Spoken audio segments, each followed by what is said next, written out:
Arteriosclerosis.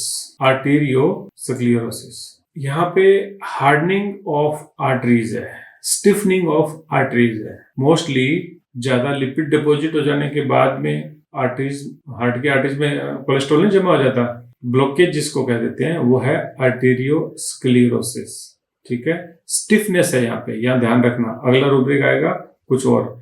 ये है arteriosclerosis, यहाँ पे स्टिफनेस एंड हार्डनेस है आर्टरीज की, और ये है फैट डिपॉजिट होने के बाद में जिसको प्लेक कह देते हैं। आर्टरीज की वॉल के अलोंग ये डिपॉजिट हो जाते हैं, जिससे आर्टरीज हार्ड हो जाती है। नैरो होना अलग चीज है, यहाँ हार्डनेस है, और ओवर द पीरियड ये जो प्लेक है ये फाइब्रोटिक हो जाते हैं, कैल्सिफाइड हो जाते हैं और बीमारी का कारण बनते हैं। तो स्क्लेरोसिस जो है ये हार्डनिंग ऑफ आर्टरीज है because of extra cholesterol deposit. Next rubric है अर्थ्रेल्जिया।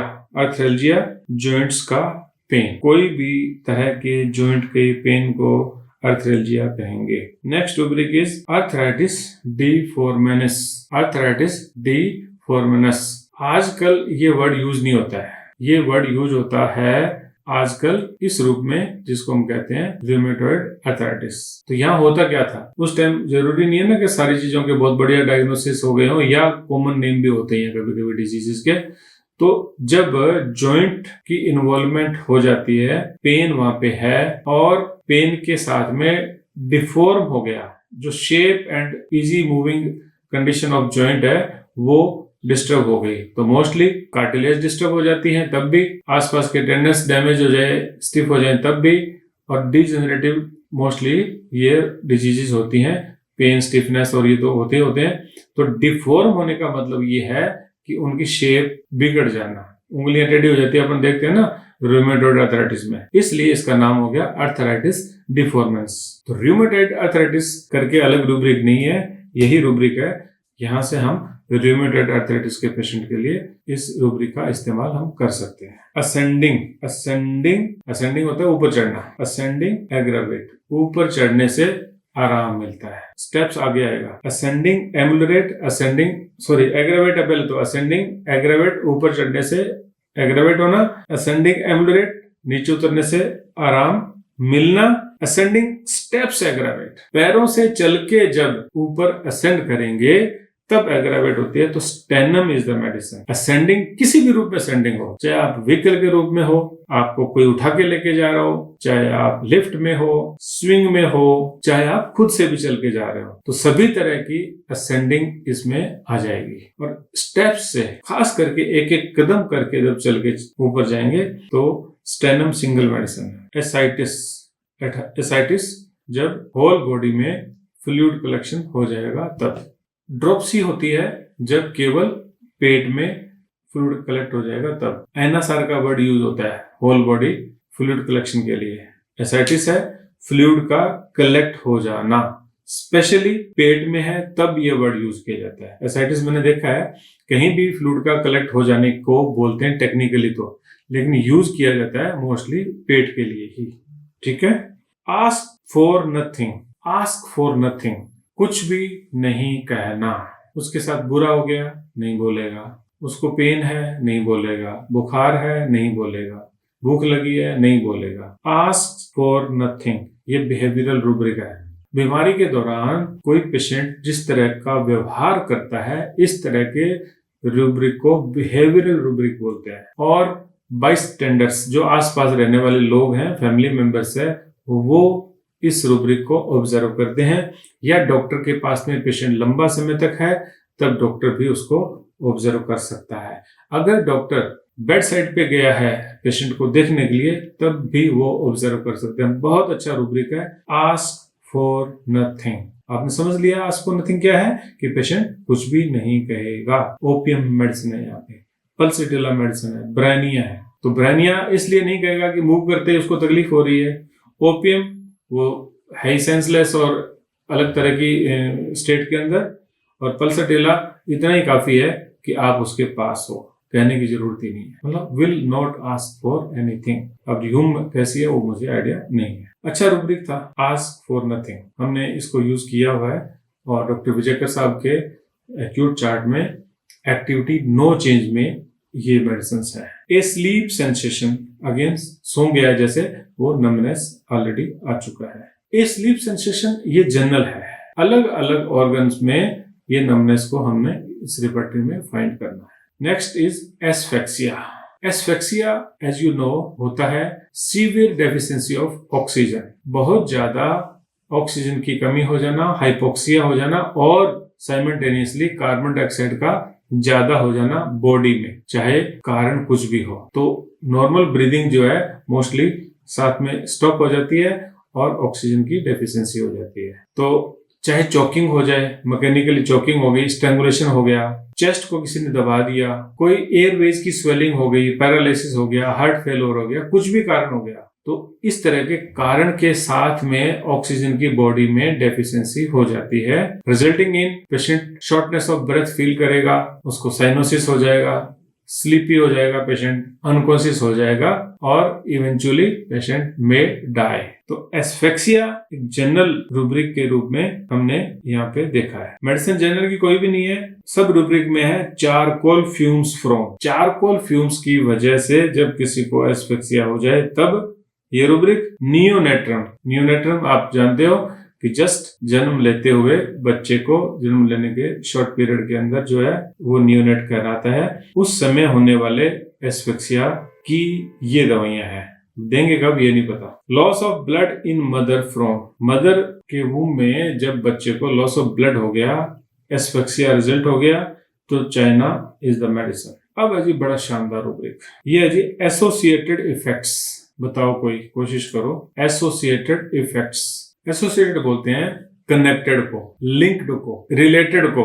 जब एक चीज दूसरे के साथ लिंक्ड हो, रिलेटेड हो और कनेक्टेड हो, या साथ साथ कोई दो चीजें हो रही हो, दो लोगों का, दो कंडीशंस का रिलेशनशिप, ये होता है एसोसिएटेड। अब इफेक्ट, इफेक्ट मीन्स प्रभाव, इफेक्ट मीन्स इफेक्ट, साथ साथ रहने का इफेक्ट, कुछ भी नहीं है। ये रूब्रिक एक कॉन्कोमिटेंट है, और जब किसी पेशेंट में बार बार एक ही तरह की कंडीशन एक साथ हो रही हो, जब जब मुझे बुखार होता है तो मेरा सिर दर्द भी होता है, जब जब मुझे जुकाम होता है मुझे उल्टी जरूर आती है, ठीक है, जरूरी नहीं ना जुकाम में उल्टी आए, लेकिन पेशेंट को होती है। जब एसोसिएट है ना, और उसका वो रूब्रिक आपको अदरवाइज नहीं मिल रहा है, ठीक है, अगर कॉन्कोमिटेंट के रूप में आपको टेस्टलेसनेस ऑफ द माउथ, कोरेजा ड्यूरिंग है, जब जब जुकाम होता है मेरा मुंह फीका होता है, तो ये तो रूब्रिक है। लेकिन अगर वो रूब्रिक नहीं है और वो चीज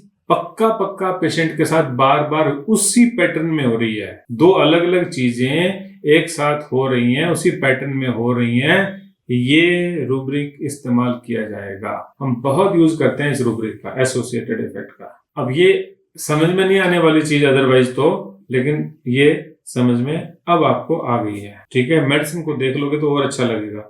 आर्सेनिक मेडिसिन है, chamomilla, mercsol, nux vomica, phosphorus, pulsatilla, sepia, sulphur, tarentula, veratrum album, ये सारी दवाइयां पॉलीक्रस्ट रेमेडीज हैं। तो जब दो कंडीशंस एक साथ किसी पेशेंट में हमें मिल रही हो और वो बार बार मिल रही हो, तब हम इस खास रूब्रिक का इस्तेमाल करेंगे, एसोसिएटेड इफेक्ट्स, कनेक्टेड, लिंक्ड और related to something else, often occurring together और हैविंग जॉइंट रिलेशनशिप, लाइक, अब इसने तो एग्जांपल के अंदर लिया है risk associated with job, company formed from smaller ones, associated press, ये एग्जांपल उसने दिए थे, ठीक है। भी जहां जॉब है वहां रिस्क है ना, वहां जहां पे प्याज है तो वहां डायरिया है ना उनको। तो इससे हमने एक कनेक्शन देखा है, एक जॉइंटनेस या अकम्पेनमेंट देखी है, दोनों चीजें एक साथ हो रही है। मोबाइल के अंदर सॉफ्टवेयर है, ये दोनों एसोसिएटेड है। तो सिम्टम्स एसोसिएटेड जब हो जाएंगे कोई एक तरह के सर्कमस्टांस के साथ, फूड के साथ, सिचुएशन के साथ, वेदर के साथ, कुछ भी हो जाएंगे, इसको बोल देंगे associated effects. I think it is clear to all. आगे बढ़े। नेक्स्ट है एस्थीनोपिया। विजन के अंदर देखना है, यहां नहीं देखेंगे। एस्थीनोपिया वैसे आई स्ट्रेन करने के बाद में, आंखों के थकने के बाद में जब सिम्टम्स आते हैं टायर्डनेस के, सोरनेस, ब्लरिंग या इची आईज, हेडेक वगैरह के, ब्लडनेस ऑफ द विजन के, लाइट की सेंसिटिविटी के, ये ज्यादातर जब आइज को फोकस करेंगे तब जब होते हैं तो एस्थेनोपिया वर्ड यूज किया जाता है। यहाँ कोई मेडिसिन नहीं है, आगे विजन में मिलेगी तब हम इसको और देख लेंगे। नेक्स्ट है अस्थमा। अस्थमा को सब जानते ही है ना, ये तो आसान है, लेकिन हम और अच्छे से जानेंगे। और इस रूब्रिक को बहुत ध्यान से करने पर इसमें कोई शक नहीं है कि आप सभी के अस्थमा के रिजल्ट्स इंप्रूव हो जाएंगे। अस्थमा के केस को आप अच्छे से केस टेकिंग करने लग जाओगे, इसलिए हमने इसको ध्यान से थोड़ा डिटेल से लिया है। अस्थमा बहुत डीप नहीं जाएंगे। अस्थमा एक क्रोनिक इलनेस है जिसमें एयरवेज की इन्फ्लेमेशन होती है, नैरोइंग होती है और म्यूकस जो है ना एयरवेज में आ जाता है। और इस सब के होने के कारण पेशेंट को वीजिंग होती है, साए साए की आवाज आती है, कॉफिंग होती है, ठीक है, शॉर्टनेस ऑफ द ब्रेथ हो जाती है, चेस्ट पेशेंट को टाइट फील होती है। और ये सारे याद रखना, ये बहुत इंपॉर्टेंट है। इन्फ्लेमेशन, नैरोइंग, म्यूकस फॉर्मेशन हो जाना, वीजिंग हो जाना, कफिंग हो जाना। अब कहीं कुछ है कहीं कुछ है आगे, इसलिए मैंने इनको लिखा है जरूरी कि आप इसको ध्यान से समझेंगे आगे। तो मोस्टली किस लिए होती है? एलर्जेंस की वजह से, एक्सरसाइज की वजह से, स्मोक या स्ट्रेस की वजह से। स्ट्रेस वर्ड एलोपैथी के लिटरेचर में भी आने लग गया है। स्ट्रेस की वजह से अस्थमा हो जाना लिखा हुआ है बुक्स के अंदर। अब हम आगे जाएंगे। अस्थमा बैड टर्निंग इन एग्रावेट। अस्थमा समझ लिया ना? अस्थमा है पेशेंट को बैड टर्निंग इन एग्रावेट। बैड में जब टर्न होगा तो तकलीफ बढ़ती है। आर्सेनिक मॉडलिटीज बहुत ध्यान से करने की होती है, ये मॉडलिटीज है, बहुत इंपॉर्टेंट है। देखो यहाँ एग्रावेट और फ्रोम, ये दो वर्ड इसमें यूज किए जाते हैं फाटक रेपर्टरी के अंदर, तकलीफ के बढ़ने के लिए और तकलीफ के शुरू होने के लिए भी। अस्थमा बेंडिंग हेड बैकवर्ड एम्बुलेट, समझ गए? मैंने आपको कहा था पोस्चर के सिम्टम्स जो ऑटोमेटिकली पेशेंट अचीव करता है, उसको हो जाता है, बहुत इंपॉर्टेंट होते हैं। ये पोस्चर का सिम्टम हो गया। हेड बैकवर्ड एम्बुलेट, बेंड करने से एम्बुलेट होता है, स्पोंजिया मेडिसिन है। वेट्रम एल्बम भी है इसमें। शोल्डर्स बैकवर्ड एम्बुलेट, सिर्फ शोल्डर को बैकवर्ड एम्बुलेट करेगा, बेंड करेगा, तो Calcarea एसिटिकम is the medicine. Asthma cardiac. Asthma cardiac कैसे होता है? पेशेंट को हार्ट डिजीज में जब स्पेशली इजेक्शन फ्रैक्शन कम हो जाएगा, क्रोनिक कंजेस्टिव कार्डियक फेल्योर की कंडीशन है, ऐसा होने पर पेशेंट को अस्थमा जैसे सिम्टम हो जाना। तो जब कंजेस्टिव कार्डियक फेल्योर होता है तब क्या होता है? वेनस रिटर्न जो है वो प्रॉपर नहीं हो पाता, पंपिंग प्रॉपर नहीं हो पाती, तो धीरे धीरे वेनस रिटर्न रुकते रुकते पेशेंट के पल्मोनरी प्रेशर बढ़ जाता है। पल्मोनरी प्रेशर बढ़ने से जो हार्ट के जो एट्रियम है उनके अंदर ब्लड अधिक होता है, होते होते वो लंग्स तक पहुंचता है बैक प्रेशर, और रिजल्टिंग इन पेशेंट को लंग्स में फ्लूइड आ जाता है। और वो फ्लूइड आ जाने पर डिस्निया, म्यूकस, ब्रेथलेसनेस, ये सारे के सारे सिम्टम्स पेशेंट को आ जाते हैं। तो कार्डियक अस्थमा ये बहुत इंपॉर्टेंट है। मैंने पेशेंट को दवाई दी हुई है इस रूब्रिक पे भी। कैक्टस, आर्सेनिक, चाइना आर्स, लॉर्सोरिस, नाजा, सोरेनम, स्पोंजिया, सेम्बुकस। नेक्स्ट है कैटारल। Asthma catarrhal. कैटारल क्या होता है? बार बार अपन पढ़ते हैं ना अपने रिपर्टरी में, मैथमेटिका में, कैटारल इन्फ्लेमेशन। तो कैटारल वर्ड यूज किया जाता है inflammation of mucous membrane, specially nose, sinus, throat वगैरह की। इसकी वजह से थिक म्यूकस जब आ जाता है तब ये कहलाता है कैटारल। Asthma catarrhal. अस्थमा की डेफिनेशन याद करो, उसके साथ में नोज, साइनस, थ्रोट और यहाँ के म्यूकस मेम्ब्रेन की भी इन्फ्लेमेशन का हो जाना, इसको कहेंगे catarrhal asthma. Question aggravate. Cold preceded by. Cold preceded by, ये कोल्ड क्या है? कोल्ड मीन्स आजकल लोग जुकाम को कोल्ड कहने लगे हैं, ये वो नहीं है। मोस्टली कोल्ड एंड कफ बोलते हैं ना लोग, तो कोल्ड के बाद यानी कि प्रेसिडेड मतलब पहले कोल्ड हुआ है फिर ये हुआ है, तो ये कोल्ड जुकाम नहीं है, बस अब समझ लो। तो जब ये जुकाम नहीं है तो क्या हो गया? सर्दी के बाद कोल्ड एक्सपोजर हो गया, ठीक है। चिल नहीं है ये, चिल में पेशेंट को अंदर से शिवरिंग हो रही है, ठीक है। ये है cold. Cold preceded by constitutionally. अब बताओ भाई, कॉन्स्टिट्यूशन बोलते हैं कानून को, लेकिन यहाँ पे कानून नहीं लगेगा। कॉन्स्टिट्यूशन का मतलब है कंडीशन और tendency related to persons overall body makeup and internal nature, not just a local और टेम्परेरी प्रॉब्लम, ठीक है। इन सिंपल वर्ड अपने क्या समझेंगे?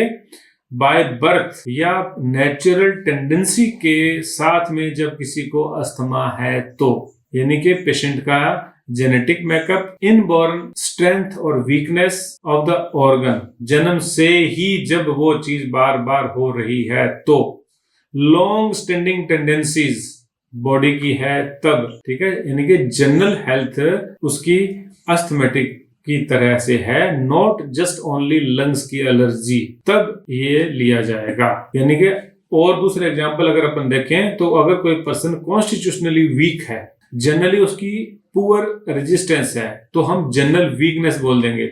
यहाँ पे जनरल एलर्जिक जब हो जाएंगे तब हो जाएगा। जनरली पेशेंट एलर्जिक है, आंख की भी एलर्जी है, गले की भी एलर्जी है, थ्रोट की भी एलर्जी है, लंग्स की भी एलर्जी है, अर्टिकेरिया भी है, ये कॉन्स्टिट्यूशनल एलर्जिक हो गए पेशेंट, ये कॉन्स्टिट्यूशनली प्रोन टू एलर्जी हो गया पेशेंट। तो ये हो गया कॉन्स्टिट्यूशनली एलर्जी को प्रोन होने वाले पेशेंट। तो ये एज ए होल पेशेंट जो है ना एलर्जिक है, एंटायर सिस्टम इसका इन्वॉल्व है, केवल लंग्स इन्वॉल्व नहीं है, तब ये कहलाएगा कॉन्स्टिट्यूशनली एलर्जिक। समझ गए आप? यहाँ पे पर्सन की बॉडी की टाइप, ओवरऑल हेल्थ जो है ना सिंस बर्थ या लॉन्ग टाइम से इफेक्टेड है, तब कहलाएगा कॉन्स्टिट्यूशनल अस्थमा। कैलकेरिया, आयोडियम और सल्फर मेडिसिन है। मुश्किल है ये रूब्रिक, किसी पेशेंट को यूं दवाई इन तीनों में से दे देंगे फिर तो सब लोग इसी में आ जाएंगे, लेकिन ठीक है, दे के देखेंगे। हमारे सामने कंडीशन आई है, हम आगे देखेंगे इसका यूज करके भी। नेक्स्ट है कंजम्पटिव्स ऑफ, कंजम्पशन कहते हैं ट्यूबरकुलोसिस को, कंजम्पशन कहते हैं ट्यूबरकुलोसिस को। टीबी के पेशेंट्स को जो है वो जब अस्थमा हो जाता है तो मेफेट्स इज द ओनली मेडिसिन दी हुई है मैंने, अच्छा काम करती है। ट्यूबरकुलर कॉन्स्टिट्यूशन भी है, टीबी पेशेंट को हो भी रखी है, ठीक भी हो रखी हुई है, और अब उसको अस्थमा हो गया, मेफाइटिस मेडिसिन है, सिंगल मेडिसिन है, देखे देखना शानदार दवाई काम करेगी। अस्थमा कोराइजा विद, जुकाम के साथ अस्थमा रहना, आते हैं पेशेंट इस तरह के। कोराइजा आफ्टर जस्टिसिया नाजा, coryza after summer in, arsenic only medicine है। सोचो, कफ विद, अस्थमा के हर पेशेंट को खांसी रहेगी जरूरी नहीं है, यहाँ कफ विद है, कैलेडियम और नेट्रम्यूर मेडिसिन है। कफ विद हो गया, कफ आफ्टर, पहले खांसी बाद में asthma. Asthma diarrhoea after, asthma alternate with diarrhoea, दोनों के लिए मेडिसिन काली कार्ब है। अस्थमा डायरिया देन, ठीक है, asthma diarrhoea then, natrum sulph single medicine है। Digestive disturbances after, asthma digestive disturbances के बाद में हुआ हो, सैंगुनेरिया मेडिसिन है। Drunkards of, again mephitis. Dust inhalation of, धूल जब इनहेल कर लिया, पाथोज मेडिसिन है, पोथाज या पाथोज क्या बोलते हैं ना। डिसयूरिया एट नाइट विद, रात के समय डिसयूरिया है, painful and difficult micturition is dysuria, night में है only, solidago is the medicine. Eating ameliorate, asthma eating ameliorate, asthma eating satisfying aggravate, बिल्कुल सेटिस्फाई हो गए, पूरा भर पेट से आत्मा से तृप्त होकर के खा लिया तो एसोफेडिडा इज द मेडिसिन। और ईटिंग से एम्लुरेट हो रहा है, वहां पे एम्ब्राग्रीसा और ग्रेफाइट्स दवाई है। अस्थमा इरेक्टेशंस एम्लुरेट, कार्बोवेज नक्सोमिका, आते हैं पेशेंट इस तरह के, डकार आ गई, सांस सही आ गया। अस्थमा इरप्शंस अल्टरनेटिंग विद, एक चीज का ठीक हो जाना दूसरे का डबल होना, alternation. Asthma exertion excessive from, excessive exertion कर लिया, एक्सर्शन फ्रॉम नहीं है, एक्सेसिव है, ध्यान रखना, ज्यादा एक्सर्शन कर लेने के बाद में silicea is the only medicine. Expectoration ameliorate, expectorate कर दिया तो अस्थमा में आराम मिला। फोग एग्रावेट, नॉर्थ इंडिया में इन दिनों fog aggravate. Foot sweat suppressed from, fright after, full moon aggravate है ये, फुल मून लिखा हुआ है, अस्थमा फुल मून का मतलब है फुल मून एग्रावेट, ठीक है। Spongia is the medicine. Asthma goitre in, thyroid gland का स्वेलिंग हो जाना, उसके साथ में अस्थमा हो जाना, स्पोंजिया इज द मेडिसिन। और इस सिम्टम से न केवल अस्थमा ठीक हो जाएगा बल्कि पेशेंट का गोइटर भी ठीक होता है। Spongia is very good medicine for goitre. Asthma hay fever of, ये एलर्जी है नोज आईज, इन दोनों की एलर्जी, जिसमें स्नीजिंग है, रनिंग ऑफ नोज है, और ये होता है because of exposure to pollens and थोड़ा बहुत डस्ट से भी। तो मोस्टली ये पोलन एलर्जी जो होती है इसको हे फीवर कहते हैं। तो पोलन एलर्जी में क्या होता है, आईज में भी तकलीफ होती है और नोज में भी तकलीफ होती है। ये हो गया हे फीवर पोलन के समय। आजकल पोलन नहीं है, चेंज ऑफ वेदर के टाइम, फसलों की कटाई के टाइम जो एलर्जी होती है ये होती है हे फीवर। नेक्स्ट है अस्थमा हिब्स फ्रॉम। हिब्स जो है मधुमक्खी के छत्ते को बोलते हैं, ठीक है, लेकिन यहाँ पे इसका मतलब ये नहीं होगा, यहाँ होगा अर्टिकेरिया। हिब्स जो है अर्टिकेरिया का पुराना नाम है। Asthma urticaria from, asthma humid, ठीक है, जिस तरह से हे फीवर है ऐसे ही जो परसेप्टिबल मॉइस्चर है, जब वातावरण में नमी होती है, नमी केवल नमी, गर्मी के समय जो बरसात ऋतु वाली नमी है वो भी, हीट के बिना वाली नमी है वो भी। तो ये जो ह्यूमिड है उस वातावरण को कहते हैं जब वातावरण में नमी ज्यादा रहती हो, नमनेस, यानी कि जब ह्यूमिडिटी, आज तो आप मोबाइल में भी चेक कर सकते हैं ना ह्यूमिडिटी कितनी है। तो ह्यूमिडिटी जब ज्यादा होगी तब जो तकलीफ अगर हो जाए तो अस्थमा ह्यूमिड अस्थमा कहलाएगा। ह्यूमिड वेदर अग्रावेट, केवल ह्यूमिड वेदर में ही बढ़ रहा हो तो। नेक्स्ट है asthma hysterical, hysterical asthma. Hysterical asthma को पहचानने का मैं आपको टिप बताऊंगा ये पूरा होने पर, लेकिन मुझे आपको बताना होगा कि हिस्टेरिकल अस्थमा में आपको क्या पता है कि क्या सबसे इंपॉर्टेंट सिम्टम है जिससे इसको डिफरेंशिएट किया जा सकता है। If you know well hysterical asthma, तो हिस्टीरिया को आप समझेंगे। हिस्टीरिया क्या होता है, exaggerated reactions to any stimuli, hysteria. एक बार फिर से बंद करेंगे, म्यूट करेंगे। देखो आजकल तो वैसे ये जो हिस्टेरिकल वाला वर्ड है ना ये यूज ही नहीं किया जाता, आजकल इसको साइकोजेनिक अस्थमा कहने लगे हैं, एंजाइटी इंड्यूस्ड ब्रेथलेस डिसऑर्डर भी कहने लगे हैं। तो आजकल ये हिस्टेरिकल वर्ड यूज नहीं किया जाता है, ठीक है, लेकिन अगर हमारे लिटरेचर में है तो हमें इसी को समझना है।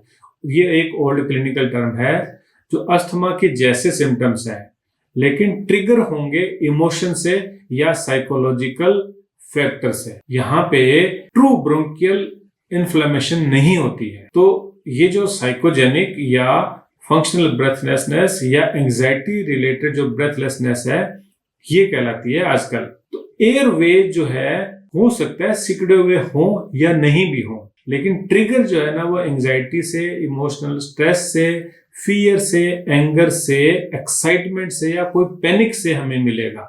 ये फंक्शनल है, ऑर्गेनिक नहीं है। ऑर्गेनिक मतलब सच में वहां पे इतनी सारी प्रॉब्लम हो गई है ऐसा नहीं है, केवल फंक्शनल प्रॉब्लम है। तो अगर माइल्डर फॉर्म में देखें तो जैसे ही स्ट्रेस हुआ पेशेंट को ब्रेथलेसनेस फील होने लग जाएगी, शाइंग रेस्पिरेशन हो जाएगी, रैपिड ब्रीदिंग हो जाएगी, पेशेंट कंप्लेंट करेगा कि चेस्ट टाइट फील हो गई है और वीजिंग नहीं होगी। वीजिंग जो साए साए की आवाज होती है उसको वीजिंग कहते हैं, वो नहीं है। चेस्ट एग्जामिन करेंगे तो पेशेंट के एग्जामिनेशन के दौरान हमें चेस्ट नॉर्मल फील होगी। कंसोलेशन से या रीएश्योरेंस से पेशेंट स्लाइटली बेटर फील करता है। हिस्टेरिकल अस्थमा और ब्रोंकियल अस्थमा में डिफरेंस जो है इसको एक बार फिर से देख लेते हैं कि जो हिस्टेरिकल अस्थमा है ना ये इमोशन से ट्रिगर होगा, जबकि ब्रोंकियल अस्थमा वो अलर्जन से होगा, अलर्जिक रिस्पॉन्सेज होंगी, वहां पे इन्फ्लेमेशन मिलेंगी। वीजिंग जो है हिस्टेरिकल में नहीं होगा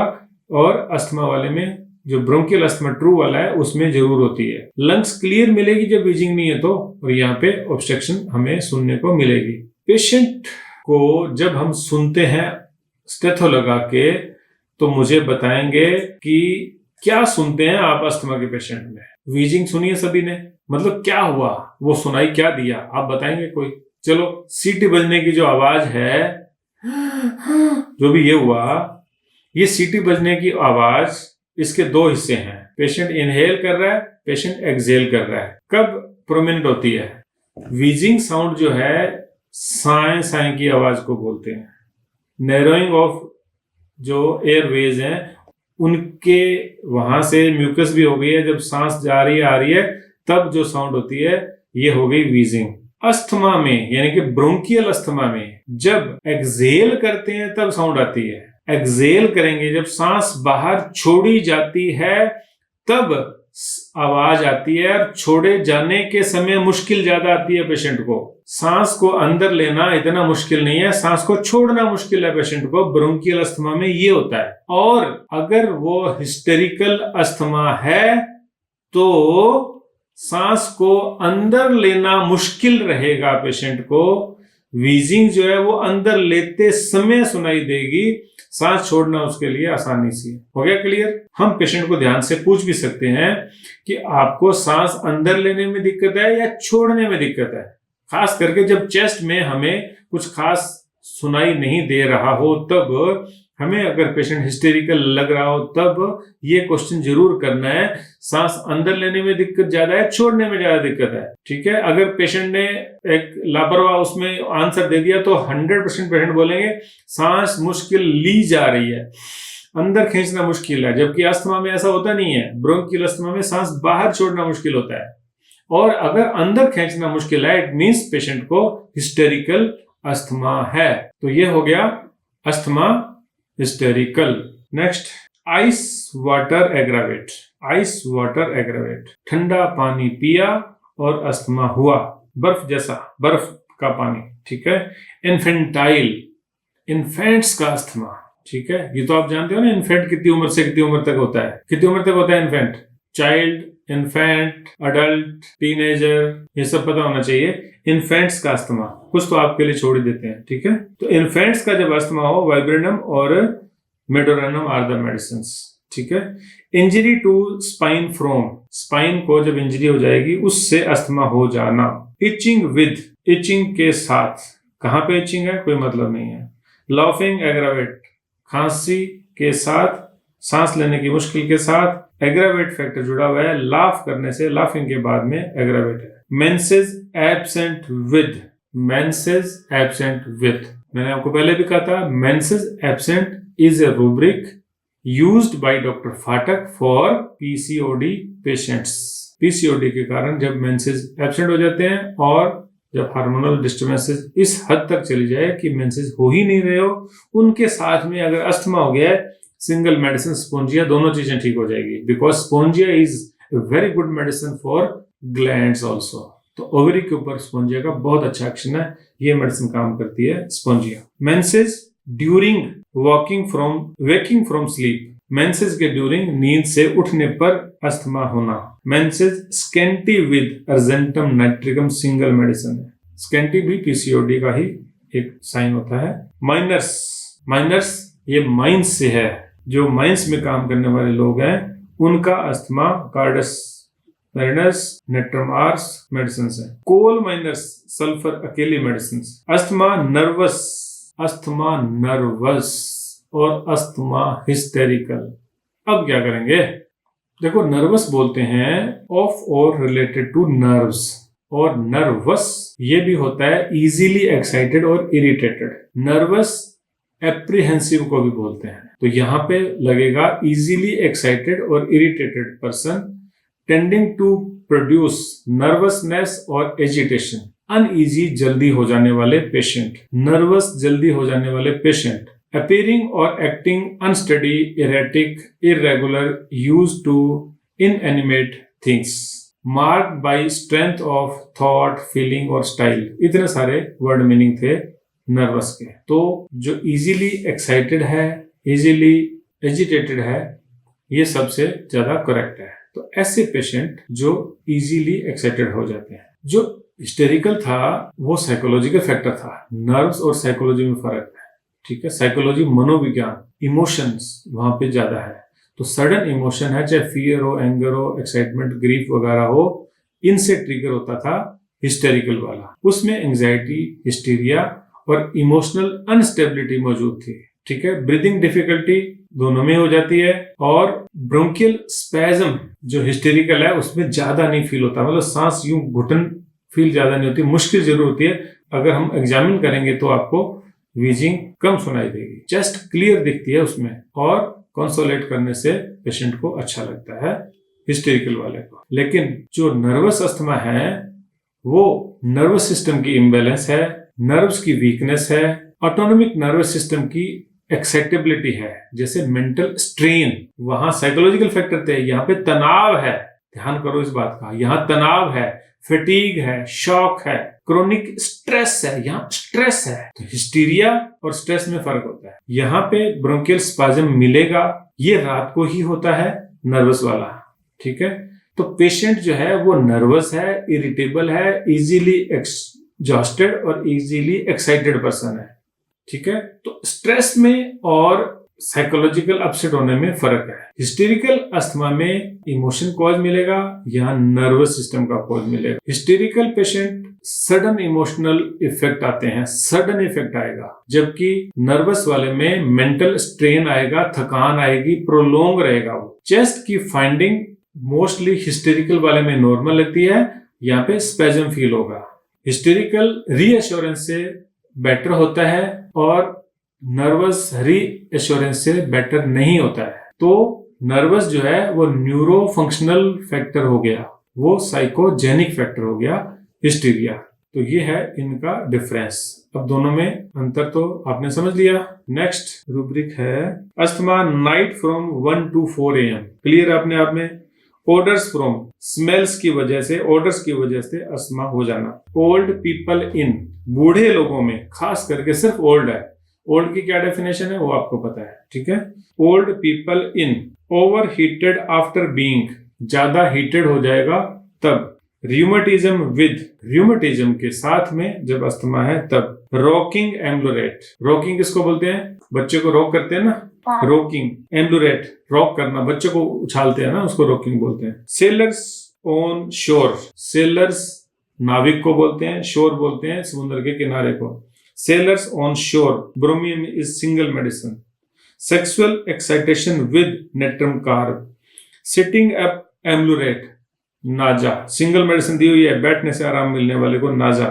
स्किन डिजीज विद इपिकाक, बहुत अच्छी मेडिसिन है ये।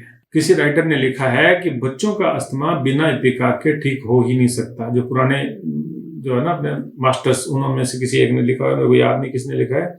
तो मोस्टली एटोपिक जो बच्चे होते हैं, एटोपिक, उनके अंदर ये मेडिसिन काम ज्यादा करती है, इपिकाक। स्पाज्मोडिक वलेरियाना, स्पाज्मोडिक का मतलब है स्पैज्म हो जाना, ऐसा लगता है कि जैसे यहाँ से स्पैज्म ही हो गया। Stools ameliorate pothos is single medicine. आज का जो रिपर्टरी का ये सेक्शन है अपन यहीं खत्म करते हैं।